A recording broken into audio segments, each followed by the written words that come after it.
Steve Furber again. I'm going to give you the high-level overview of SpiNNaker and then hand over to Andrew Rowley, who's going to show you one or two things it can do. But this is to cover the philosophy of SpiNNaker and some indication of its application domains. So the SpiNNaker project's been running now for around 20 years. And at the outset, we set ourselves the goal of seeing what we could do if we could integrate 1 million mobile phone processors into a single computer and couple them so that they could collectively support real-time brain models. So our goal was to run large-scale models at biological real time. Now, even with 1 million processors, you don't get close to the scale of the human brain. We estimated then we might be able to get to about 1%, or as I prefer to think of it, 10-hole mice, because the mouse brain is very like the human brain, but 1,000 times smaller. In fact, from what we know today, and given that we're now generally using more sophisticated models and synapse models, probably 1 whole mouse brain would be a realistic upper limit. But even so, that's 100 million neurons with 100 billion synaptic connections in that brain.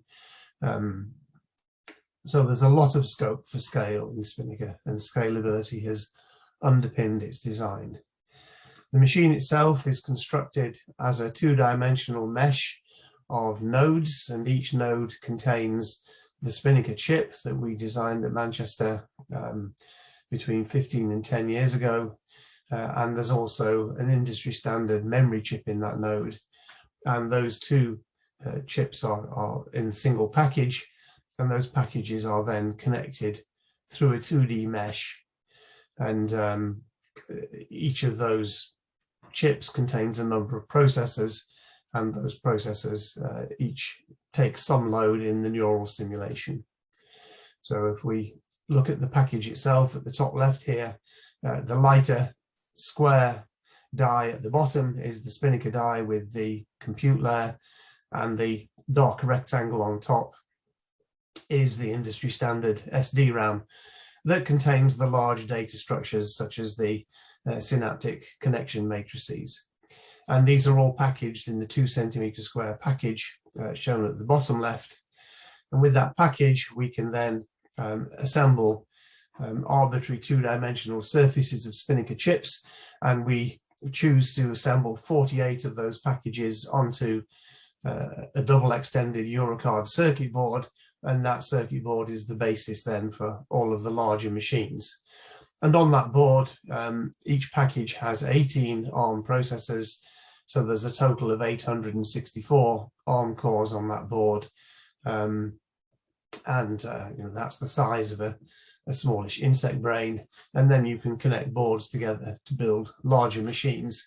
And we've been offering the service in Manchester since April 2016, initially with 500,000 cores, and then in November 2018 the machine was expanded to the original objective of 1 million cores. And we run a 24/7 service. We've had something like 400 to 500 remote users, millions of jobs have been run. And the physical machine can support multiple users, not on a single card. So each job that's submitted is allocated a certain amount of physical resource, and the communications are then turned off around the periphery of that physical resource so that that job is isolated from the other jobs. But unless that job is a very big job and needs the whole machine, we can allocate other parts of the machine to other jobs and run many jobs at once. And the great majority of jobs that we run are quite small, using just 1 or a handful of boards, so we can run many of those simultaneously. And the service operates reliably, fortunately, because we've all been through the pandemic with 18 months of lockdown, and the machine is sat in the university building in Manchester, generally just getting on with the job and requiring very little attention to keep it going. So there is a reliable service there. Of course, that's the big SpiNNaker machine in Manchester. It's not the only machine that exists. We've been lending and then selling boards to research groups around the world. And you see from this map that there's a fair global coverage of small-scale SpiNNaker machines. Some larger ones. There are a couple of cases, such as the one on the bottom right here, in places such as KTH, where your Conrad is using it to control spiking neural networks with his robots. But most of these installations are single or few board systems, and some are even smaller than the 48-node board. The 4-node board is quite a good board for small-scale robotics experiments. So the hardware's been out for quite a long time now. We've had the silicon for 10 years. You've heard mention that there is a second generation SpiNNaker machine that's will become available over the next year or two. But currently the service operates on this first generation machine. So what can it do? Well, we conceived SpiNNaker as a machine to support computational neuroscience. We wanted to contribute to the grand challenge of understanding more about how the brain works. So obviously that's an important application area, and various brain models have been developed to run on SpiNNaker. One of the higher profile examples is the cortical microcircuit model developed at Jülich and run on HPCs, GPUs, and several other platforms. At one point, the SpiNNaker was the first platform to actually execute this model in real time, though now I think the HPC and GPU systems have also equaled this achievement. But it's actually created quite a constructive competition between the different platforms, and I think we're all learning from each other techniques for improving the performance of large-scale complex neural network simulations. This particular microcircuit is around a square millimeter of cortex, 77,000 neurons, just under 300 million synapses, and it executes on SpiNNaker with a 1/10 of a millisecond time step. And the next stage of development of this model will be to go to a multi-area model, again, the original model developed at Jülich. And our expectation is that this will run in real time on SpiNNaker, because as the model gets bigger, all we do is allocate more boards to it, more computing resource, and the performance of the machine it should be scalable. There have also been models of cerebellum and basal ganglia built and run on SpiNNaker, and in the future integrating some of these models together. So the cerebellum model with the cortical model with some basal ganglia is an interesting prospect. That's one example of what you can do. But in addition, we work with people in theoretical neuroscience to build somewhat more abstract spiking neural network models. And one example here, where the original inspiration came from Wolfgang Mass's group at TU Graz, is building stochastic spiking neural networks that can solve constraint satisfaction problems. And what you see here is a network running on SpiNNaker solving the hardest class of Sudoku problems in about 10 seconds. And the same approach has been applied to similar CSPs, such as map coloring and icing spin systems. So those stochastic networks are effective solvers of what are computationally very hard problems. Another example of developing theories is the Eprop algorithm, again from TU Graz, and this runs on SpiNNaker at Manchester.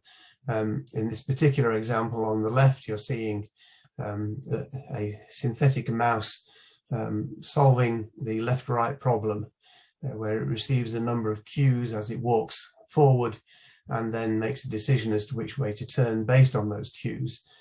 And historically, this has been solved with backpropagation through time, which requires that you stop the world, run time backwards to implement the learning, and then proceed forwards again.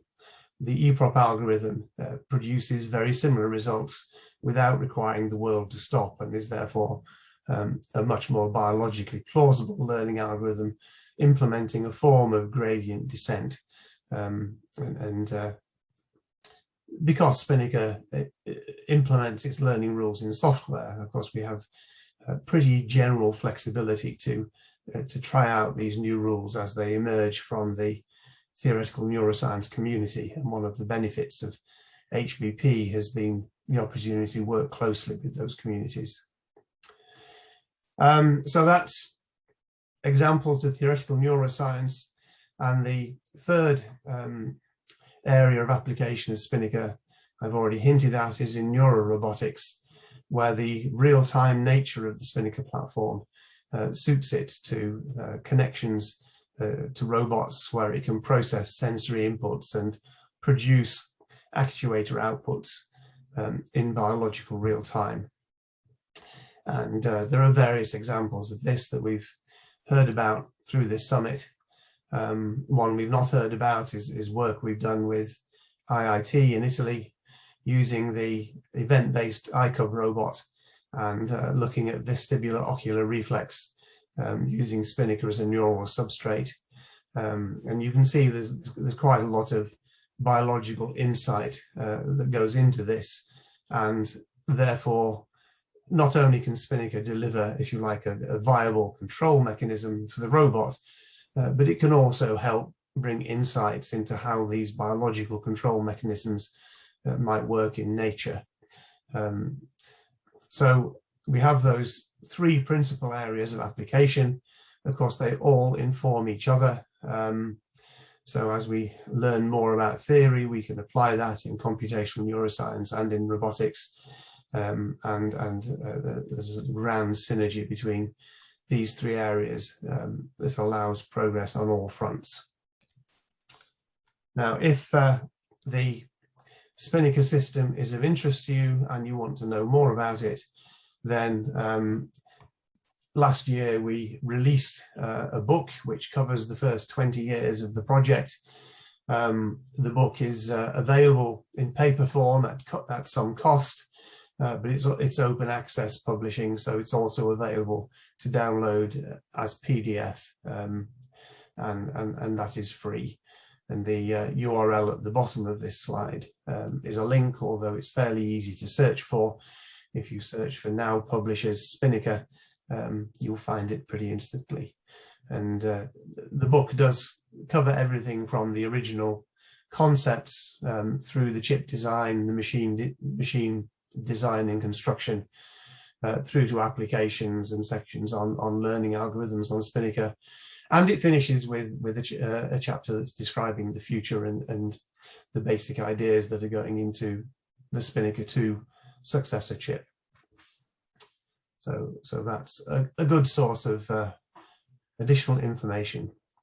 And with that, I will stop and